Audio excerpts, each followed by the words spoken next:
Hello, welcome to another episode of Simple Chat. I am your host Moises, an account manager here at Simple Lending Financial. And I am Luis Aedo. I'm also part of Simple Living Financial, but I am a lead generator. Today we're discussing how to maintain meaningful relationships with our clients. So, Luis, you're a lead generator. Tell me a little bit about when you talk to a client, when's the best time to follow up after somebody picks up the phone for the first time?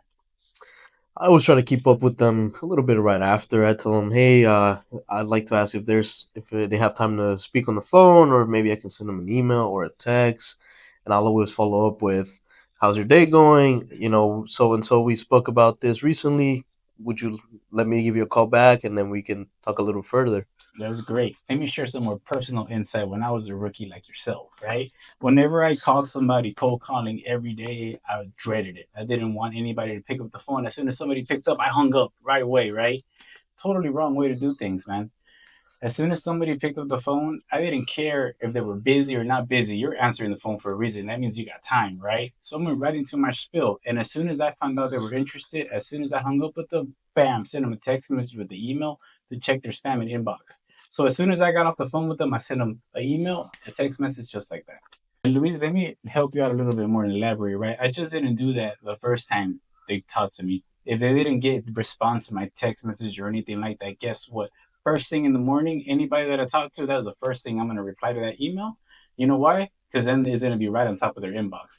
And another thing too, I send them a text message as well. If they didn't answer the phone call, I left them a voicemail. I'll send them a text too, because people always look at their text messages instead of voicemails, right? That's just things that I do to stay consistent because in the sales and mortgage, we're not the only lenders. Everybody's an investor. Everybody wants to get lending from them. So what's going to separate us from somebody else? For me, anyways, is speed. I'm the first one there. And as soon as other people talk to you, how are you going to remember? It's not their job to remember me. It's my job to reach out to them, right? So every day I'm getting in front of them so that I could get that consistent deal volume that everybody wants in this mortgage industry. So yeah, Luis, so now that I told you a little bit about your lead generator, how I was when I was starting out, maybe that could translate into something that you do now. How do you maintain your relationship with your clients? So I am still currently a bartender right now, right? Mm-hmm. So we are all about people first, right? Some people would say I'm kind of like a psychologist, a little bit. They They tell tell you about me, your problems. yeah, they mention everything about their problems, what they're going on in their life, and that's kind of how I keep consistent with my regulars. I have people who, for beginning of the year when I started working there, have come every single day or every week and try to, kind of entertain me in a way, not just themselves but me as well. They tell me all about what's been going on in their lives, how their nieces are, their aunts, how their parents are, if they have kids. So I always try to, remember their name. I try to remember who Mm, they're talking about. I try to remember what they're talking about.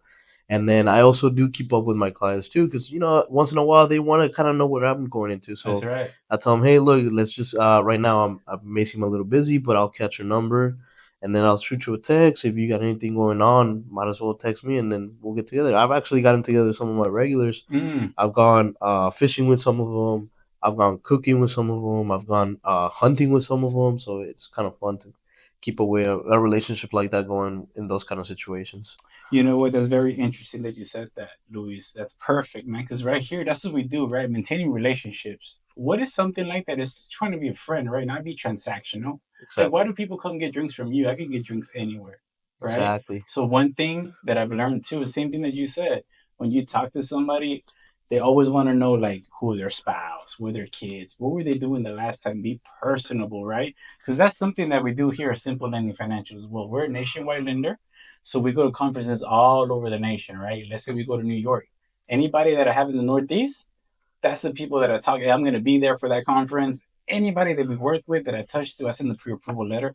I'm going to send you an email and a text that I'm going to be in your area, so you can come visit me and we can take you out and have that relationship. Same thing that you do, sir. What even the impossible is possible. You know why? You could get a friend. We could get our income tax. There's so many ways, different strategies. Give me a call as soon as you can that I could help you because there's many ways to do this, right? And I would invest my time in anybody. There's one time it took me almost 6 months to close a loan. I would text this person, I will call them, they will never respond back to my emails, nothing. And all of a sudden one day it's like, hey, I'm ready to move forward. And this was me talking to myself, leaving myself voicemails that I didn't know if this person even cared about it or not. But guess what? You stay consistent and it pays off 100%. Okay, Luis. So we built a little bit of some. We're gonna wrap this episode up. The last thing but not least, how has Simple Lending Financial built lasting relationship with clients and partners? Based on the short time that you've been here, what have you seen us do? Funny that you mentioned that. As I said, I'm a bartender. You guys were just there on Friday. Obviously, I kind of helped you guys get a reservation and get in there. It was gonna be a busy night, but I got you some space, and y'all came up with some people that I first for the first time that are investors or maybe are looking to invest. So I think that's a great way to do it. As you mentioned before, kind of go out to other cities and invite people over. I think that's one of the things that I finally saw, and it actually happened. And I think people had fun. They were drinking, but they were also conversing with you guys, and maybe it was about loans, maybe it wasn't, but that's how you build that relationship, We right? were having a blast, Luis. And guess what? There was a person that came up. It was a live review that said you were the best mixologist in Houston, right? Oh I bet that yeah, felt awesome, right? yeah, yeah. So those are things that we do too. We host networking events. Same thing. We bring them to come over there and we give them things. And also when we close clients, we always send them welcome package and stuff like that because we're not real estate agents, right? We're not sexy people that go into the title company and take pictures with the key and everything because we're more of a back end. We do the finances, right? A lot of people don't see us, but we're there. So another thing that Simple Lending does here for clients is we send them gift boxes whenever we close, no matter where they're at nationwide. We send them one. We host networking events. We're having one this Thursday. As you mentioned too, the holiday party is another way that we let investors come in and show that we appreciate doing business with them as well. Sounds good. But hey, Moses, before we end it off, right? As I develop into this company, I want to know what's your big why. What motivates you to keep going in here? It's the money. Oh, duh, right? I do it for the money. No, honestly, my big why, man, is that you're Hispanic too, right? First generation American. My parents came from Mexico, not even knowing how to speak English.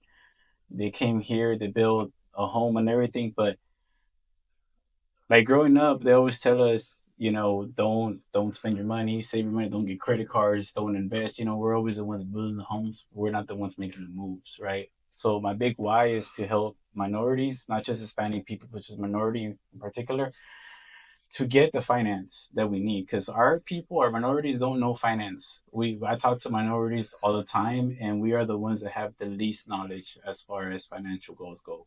And it's my passion to help everybody, especially Hispanic people, to know that we can do this. The impossible is not impossible. It is possible if you could do it. And if you get people like us that can help you navigate through that. And what about you, Luis? What's your big why? Why do you want to be like me when you grow Honestly, for me, I could say money too, and just run it through up? there.